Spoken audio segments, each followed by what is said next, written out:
Alright, अगर हम EEG करते हैं, दैट इज़ इलेक्ट्रोएन्सेफेलोग्राफी, मतलब कि हम लोग हेड के ऊपर इलेक्ट्रोड्स लगाते हैं और उससे हम लोग क्या करते हैं कि वेव्स को देखते हैं कि कौन सी वेव कब एमिट हो रही है, हम कौन से काम कर रहे हैं, सपोज हम सो रहे हैं, हम जाग रहे हैं, हम पढ़ाई कर रहे हैं, तो उन सब टाइम्स में कौन सी वेव्स किस टाइप से एमिट होती है वो हम लोग डिस्कस करेंगे इन वेव से। ठीक है, सबसे पहले वेव आपको जो दिख रही है, दिस अलर्ट वेकफुलनेस, ठीक है, that is a beta wave.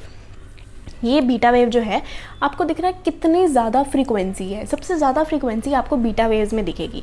और एक बात नोट कर लो कि जितनी ज़्यादा फ्रीक्वेंसी होती है उतना ज़्यादा माइंड एक्टिव है। ठीक है, फ्रीक्वेंसी ऑब्वियसली कि हम लोग कितना जल्दी, मतलब कम टाइम में कितनी ज़्यादा वेव्स बन रही हैं, ठीक है, तो उतना ज़्यादा इंसान एक्टिव है। तो this is a beta wave, that is alert wakefulness. Alert wakefulness मतलब हम कुछ पढ़ रहे हैं, हम कोई काम कर रहे हैं जिसमें हमें बिल्कुल अलर्टनेस चाहिए। ठीक है, नेक्स्ट वेव आपको दिख रही है quite wakefulness, that is alpha waves, मतलब ये होती है थोड़ी पीस वाली। ठीक है, कि पीस जैसे कि आप लेटे हुए हो और आपने अभी आंखें बंद की हुई हैं और आप रेस्ट कर रहे हो, लेकिन आप सोए नहीं हो। आप लेटे हुए हो, आपने आंखें बंद की हैं, लेकिन आप सोए नहीं हो, तो दैट इज़ हम आराम से लेटे हुए हैं, that is the alpha waves. Quite wakefulness कि हम लोग जाग रहे हैं लेकिन ठीक है, that is this quite wakefulness. Alright, that is alpha waves. अब जो स्लो वेव है ना हमने जैसे स्लो वेव की बात की कि वो डीप स्लीप वाली, वो 4 स्टेजेस में डिवाइडेड है, 4 stage. First stage is a stage of light sleep. ठीक है, लाइट स्लीप होता है ये स्टेज 1 जैसे मैं आपको दिखा, this is a light sleep. ठीक है, लाइट स्लीप में क्या होता है, यू कैन सी एकदम से स्लीप बंडल्स आते हैं, स्लीप स्पिंडल्स क्या होते हैं, ये जो आपको दिख रहा है ना, ये एकदम से आया ना, पहले नॉर्मल चल रहा था, फिर एकदम से स्लीप का स्पिंडल आया, फिर नॉर्मल हो गया। ठीक है, ये जो आपको दिख रहा है यहाँ पे, this is a slip spindles. ये हमें कहाँ दिखते हैं, ये हमें दिखेंगे NREM, that is slow wave sleep में, और स्टेज 1 में हमें दिखेंगे। ठीक है, first stage is a stage of light sleep, जिसमें जो हमारी वेव्स वोल्टेज है वो कम हो जाती है। वोल्टेज क्या होती है, ये वाला पार्ट है ना, दिस पार्ट, कितना ये एम्पलीट्यूड है, दैट इज़ अ वोल्टेज, और कितनी जल्दी हो रहा है, that is a frequency. Alright, तो देखो यहाँ पे कितना आराम ये जो है बिल्कुल स्ट्रेट ही हो गई है, तो ये जो है वोल्टेज इसकी कम हो गई है, लेकिन बीच बीच में हमें स्पिंडल्स दिख रहे हैं। ठीक है, स्लीप स्पिंडल्स। ओके, ये बर्स्ट हैं अल्फा वेव्स की। अल्फा वेव्स हमें दिखी ये वाली, दैट इज़ क्वाइट वेकफुलनेस। और ये स्लीप में क्या होता है, बर्स्ट आते हैं किसके, अल्फा वेव्स के। ठीक है, नेक्स्ट आती है स्टेज 2 और स्टेज 3।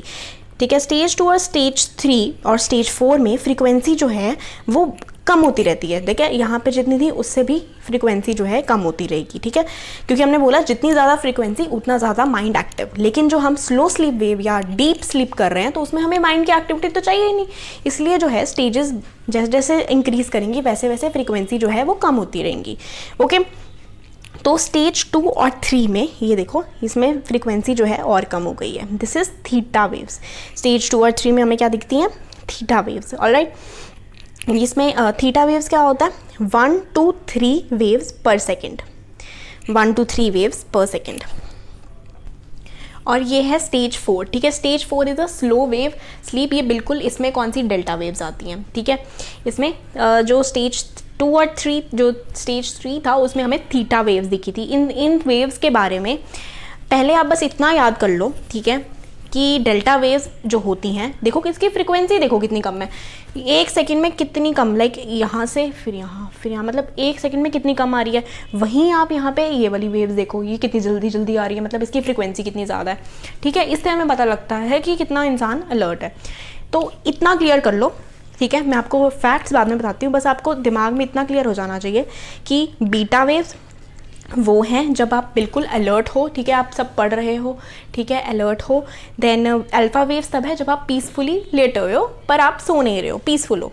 ठीक है, उसके बाद REM है, REM स्लीप है, मतलब रैपिड आई मूवमेंट है। इसमें भी आपको बीटा वेव्स हल्की हल्की दिखेंगी। देखो यहाँ पे बीटा वेव्स दिख रही हैं आपको REM स्लीप में। ये यहाँ पे REM स्लीप में आपको बीटा वेव्स दिख रही हैं, इसीलिए हम कहते हैं कि है तो ये स्लीप ही, लेकिन फिर भी उसको बीटा वेव्स दिख रही हैं। बीटा वेव्स इज जब आप अलर्ट हो, आप जाग रहे हो, लेकिन वो इंसान सो रहा है, इसीलिए हम इसे बोलते हैं पैराडॉक्सिकल स्लीप। ओके, देन उसके बाद आती है हमारी जो REM आया, उसके बाद हमने NREM में जाना है, मतलब कि स्लो वेव वाली स्लीप, डीप स्लीप में जाना है। तो उसमें जो 4 स्टेजेस हैं, स्टेज 1 आती है। स्टेज 1 में क्या होता है, वोल्टेज लो हो जाती है, ठीक है। लो वोल्टेज में बीच बीच में बर्स्ट से आते हैं स्लीप स्पिंडल्स के, तो ये आपको बात याद रखनी है, स्लीप स्पिंडल्स की इंपॉर्टेंट बात है। स्टेज 1 में स्लीप स्पिंडल्स आते हैं। उसके बाद स्टेज 2 और स्टेज 3 में थीटा वेव्स आएंगी, मतलब स्टेज 2 में थीटा वेव ज़्यादा होंगी, डेल्टा वेव्स बिल्कुल कम होगी। स्टेज 3 में क्या होगा, स्टेज 3 में डेल्टा वेव्स बढ़ जाएंगी, ठीक है, उनकी अमाउंट बढ़ जाएगी। फिर 4th स्टेज में सिर्फ और सिर्फ हमें डेल्टा वेव्स दिख रही हैं, जो कि बहुत ही यू कैन सी, जिसकी फ्रीक्वेंसी जो है बहुत ही कम है। अब इनकी फ्रीक्वेंसी की अगर हम देखें बात, तो अल्फ़ा वेव्स हैं वो 8 to 13 वेव्स पर सेकेंड, ठीक है, इसकी फ्रीक्वेंसी।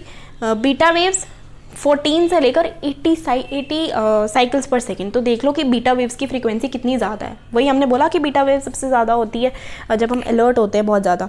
और ये जो अल्फ़ा वेव्स हैं, ये हमें सारे हेल्दी एडल्ट्स में हमें मिली हैं जब वो अवेक हैं और आराम कर रहे हैं। और ये वेव्स सबसे ज़्यादा कौन से रीजन में पाई गई हैं, ऑक्सीपिटल रीजन। अल्फ़ा वेव्स जो हैं वो सबसे ज़्यादा कौन से रीजन में पाई गई हैं, ऑक्सीपिटल रीजन में, ऑक्सीपिटल O, ठीक है। और ये जो बीटा वेव्स हैं जो उसमें इतनी ज़्यादा फ्रीक्वेंसी से हो रही है, that is found in parietal and frontal regions, mainly predominantly it is found in parietal और फ्रंटल रीजन्स में। अब ये जो बीटा वेव्स हैं, ठीक है, ये और ये जो अल्फ़ा वेव्स हैं, ये हमें पता लग गया कि जब हम लोग जाग रहे होते हैं, अवेक होते हैं, तब ये होती हैं, ठीक है, अल्फ़ा और beta. Then comes the theta waves. ये जो थीटा वेव्स हैं, इनका पहले देख लिया 4 to 7 साइकिल्स पर सेकेंड, कम हो गया, फ्रीक्वेंसी कम हो गई धीरे धीरे। थीटा वेव्स हमें पता है कौन सी स्टेज में आती हैं, स्टेज 2 और 3 में आती हैं ऑफ NREM, ठीक है। अब ये जो थीटा वेव्स हैं, ये पैराइटल और टेम्पोरल लोब में सबसे ज़्यादा, और ये चिल्ड्रन में होती हैं, मेनली चिल्ड्रन में हमें ये मिलती हैं। लेकिन ये जब हम एडल्ट्स में इमोशनल स्ट्रेस होता है, जैसे कि कोई डिसअपॉइंटमेंट होगी, फ्रस्ट्रेशन हो गई किसी चीज़ से, एडल्ट्स में भी ये मिल जाती है। वैसे ये चिल्ड्रन में मिलती है, कौन सी, थीटा वेव्स, ठीक है, नॉर्मली।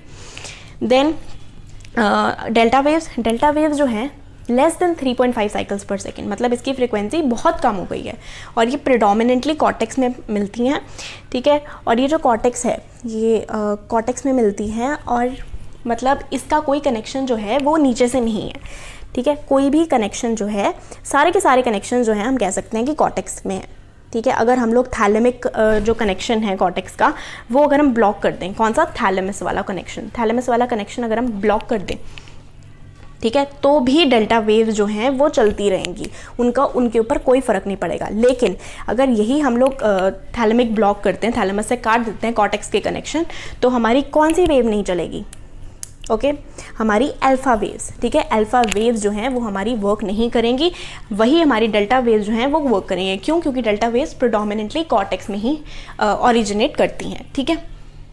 और ये जो अल्फा वेव्स हैं, it will not occur without the connection with the thalamus, मतलब कॉर्टिकल के कनेक्शन, मतलब उसके किसके साथ, थैलेमस के साथ होने चाहिए for the alpha waves to originate, okay.